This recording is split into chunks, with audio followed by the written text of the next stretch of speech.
What are you doing, bitch? Nothing, so let's make sourdough. Hello, welcome back to my channel. Summer Penny here. Today I'm going over sourdough. If you've seen on my Instagram, it's something new I'm getting into. I, for whatever reason, decided that I wanted to be able to make sourdough and I wanted to have my own sourdough starter. So I've had 2 starters, I've made 3 loaves, and I've watched countless hours of notes and videos, you name it. So I'm going to show you guys my whole starter process from day 1 to 22, the bread I've made along the way, some tips and tricks, and all the in-betweens. Let's get to it.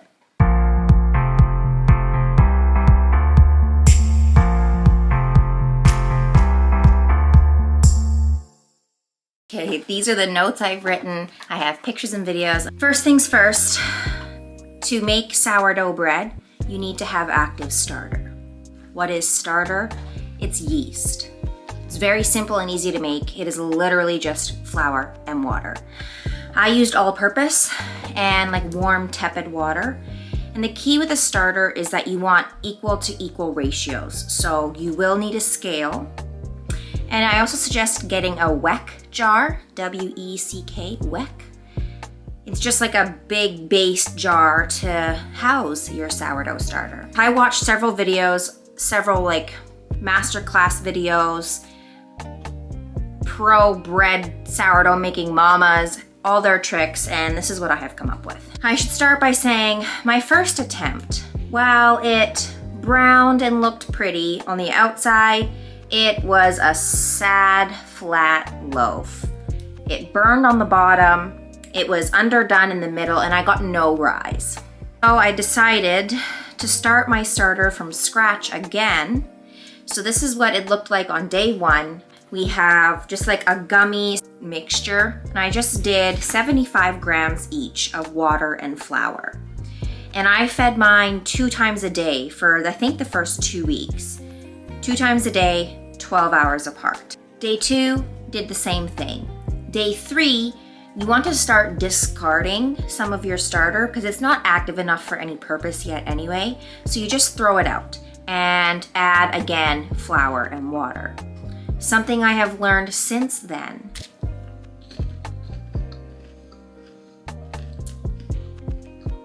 I needed a snack. And also my camera died. As we were saying, it's very temperamental. A starter is super temperamental. For me, my house is cold. I have AC. So I actually needed to put mine in the oven with the light on. And I also know that if it's too high to the light, it'll not cook, but it's too hot. So mine has to be towards the middle / bottom of my oven with the light on for it to grow. You know your starter is ready to make bread when it doubles in volume. Sourdough starter needs to ferment. It creates gluten, and it creates that gluten by fermenting. And it's relatively a simple process. It is literally just equal parts flour, water, and starter. And when you make the bread, a little bit of salt. And you mix it all together and it makes bread. But it truly comes back to this starter. I'm gonna use the words trash it and dump it just because you want easy terms. So we're gonna use trash and dump, feed, which means give it flour and water. Day 3, I trashed half.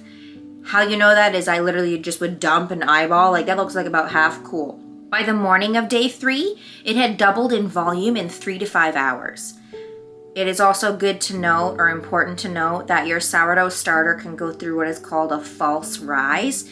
And that false rise can last from days 4 to 10 and even longer. You got a good rise and you're like, oh my God, I'm doing it right, I have something, and then it goes flat and soupy again. And you're like, is it dead? Did I kill it?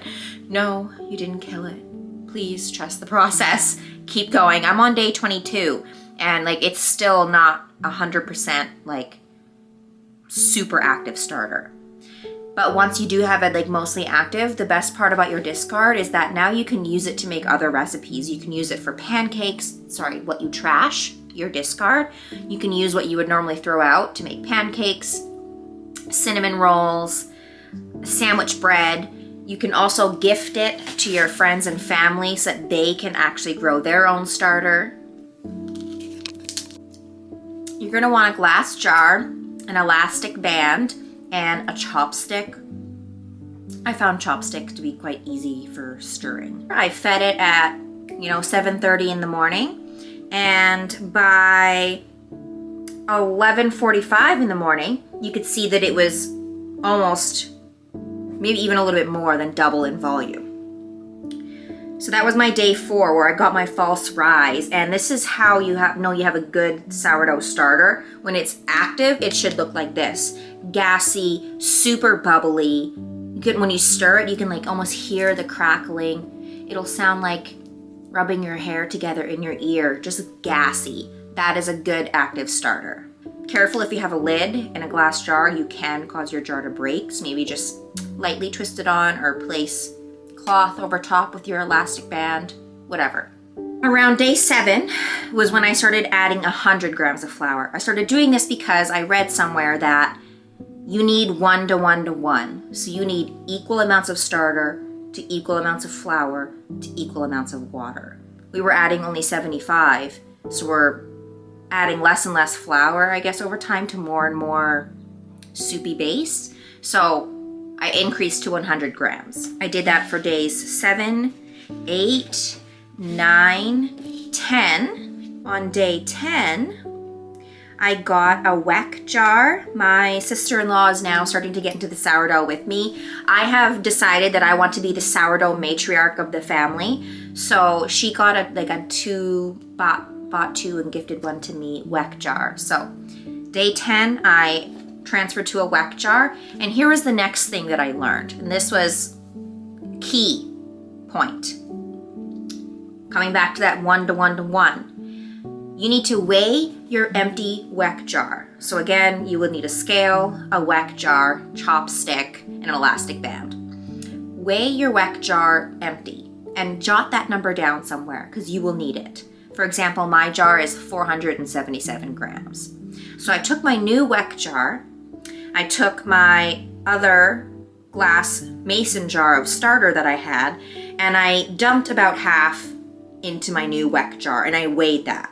I wanted a nice easy number, so I stopped at 200 grams of starter in my weck jar. Then I added 200 grams of flour, 200 grams of water, gave it a stir, put the lid on it, marked it with an elastic band, and put it in the oven with the light on. Now, this is when I started having some more progress and success because I was putting in equal amounts of flour to the equal amounts of starter that I had. So this requires very basic math. I'm gonna try and explain an example, but I'll take my weck jar and I just literally guesstimate and I just dump it into the trash, half of it. Guesstimate what looks like half. Then I go weigh my jar with the starter in it. Today it weighed 730 grams. Let's say, with my starter in it and the weight of my jar. Take 730 grams minus the weight of your jar. Mine was 477, and that equals 200 and something. That is how much starter you have, so that is how much flour and water you will add. I did this for the next week, so I'll show you guys the photos for days 10 to 16, but day 10 was the first day of adding or using my new weck jar and adding equal amounts of weight to starter, to flour, to water. Day 13, I had a little bit of rise. Day 14, I rose by half. Day 15, I rose by 1/3. And day 16, I finally doubled in volume and actually overflowed in my oven. And that was when it looked super gassy and ready. Your starter is hungry. That's another term we'll use when you need to feed it. It's hungry when it looks super gassy. So this is an example of it starting to get gassy, starting to get hungry. It's eating up that flour. It's making gluten. It's fermenting. Active starter does not need to be fed every day. You can actually feed it every 3 days once it's super active, and you know it needs to be fed when it looks like 3 times as bubbly as this. That's when it's hungry. If feeding it every 3 days is too much for you, you're not actively using it to make bread, that is the only feeding cycle you need to do when you're making bread consistency, like every week, let's say. If you're not gonna make bread that much, once you have your active starter, you can chuck her in the fridge and she'll be good for every 10 days. So she'll only need to feed every 10 days. Cold delays the fermentation process. So if you do the fridge method, when you take her out you make bread, take her out like 3 days before you want to make bread because she might need a couple feeds to get active and warm again. This is the little starter that I poured out for my sister. So this is what I would have trashed, and I ended up putting it in a little mason jar for her. And I have this side-by-side photo, and so you can see in this picture an active starter that's ready to make bread, and right beside it is that same amount of starter but just fed with flour and water. So you can see very clearly the difference between a starter that was just fed and is not ready to bake with for at least 12 to 24 hours, and a starter that is active and bubbly and ready to be made with right now. Here is my overflow jar when it was ready, super ready to make bread, is a active, happy starter. This was 7:10 in the morning, so this was about 12 hours after I did a feeding. My recipe, I will tag it, mine is from Pinterest, but it used only 100 grams of that active starter. So basically what you would have dumped out is what you used to make bread with. So you always have some left over. That's what I love about this. And another thing is, starter is essentially rotten. I don't want to say rotten, but yeah, right? Like it's not gonna go bad. It's fermented. So you can have starter last for decades. And I just think that is so fascinating. Like imagine if one day I have this starter that I give to like my granddaughter or something, and I'll be like, I made this starter when I was 27 years old. Funny now, but it might be really wholesome and sweet later. And if my starter is ready tomorrow, I'm gonna make bread and do this process with you. If not, whenever it is ready, I'll make a second video. But basically I made bread on that day 16 when it was day 16, 17, when it was super gassy like that. And I had a bridal wedding and a fitness competition client. So it was like a busy weekend. So I did my concoction of bread at like 5 in the evening. And then from 5 until 10 o'clock bedtime, I was doing stretches and folds, stretches and folds, stretches and folds. Then in the morning, you do your shaping, and you want to let it bulk ferment. So when I was doing my stretch and fold, stretch and fold, stretch and folds, you're creating gluten. You're creating that stretch that makes the bread rise and get that gassy air bubbles that is so iconic, and the crunch on the crust. So you want that to bulk ferment. So you do your stretch and folds to create gluten, then you let it bulk ferment overnight to rise, then you shape it to create surface tension on the surface area again, so that it'll rise again. And the readings I'm reading are saying to do this after you shape it, put it in a banana tin and put it in the fridge. That's what they're saying. Put it in the fridge for a bulk ferment overnight so that it doesn't like thrice in size and be unbakeable. We want to cool and stop that fermentation process a little bit once it's shaped into the size of a loaf we want, if that makes sense. So chuck her in the fridge, and then in the morning, the next morning, you can put it in the oven and do your carving and baking. It is very temperamental. You might go to make bread and you might be able to do it all within like 24 hours. You might start at 2 p.m., build your concoction, stretch and folds for the next few hours, put it in your fridge overnight after shaping it before bed, and then in the morning yours might be ready to bake. Mine, maybe my house is just cold with my AC. I needed to let mine ferment longer to get the rise of loaf that I wanted. This is how my loaf looked when it came out of my banneton. Banneton is just literally your proofing basket. Give it a good dusting because you don't want your loaf to stick. It is a very wet dough, like an 80% hydration dough. So a lot of people feel like they keep having to add flour because it's sticky, but it's meant to be a sticky dough. So that was my, after coming out of the banneton, I gave it a cute little carve and I put it in my Dutch oven. Something I learned from this time around was that my bottom got too burnt. And I read that if you have a dark lined Dutch oven, they can get too hot. So the pro tip I saw was taking your loaf out onto a rubber mat, putting that rubber mat into the base of your Dutch oven, and then putting your Dutch oven on a lined tray and putting your tray into like the bottom third of your oven. This is what the loaf looked like after 20 minutes in the oven with the lid on, and you just get that rise and expansion score separates. But this is my gorgeous loaf.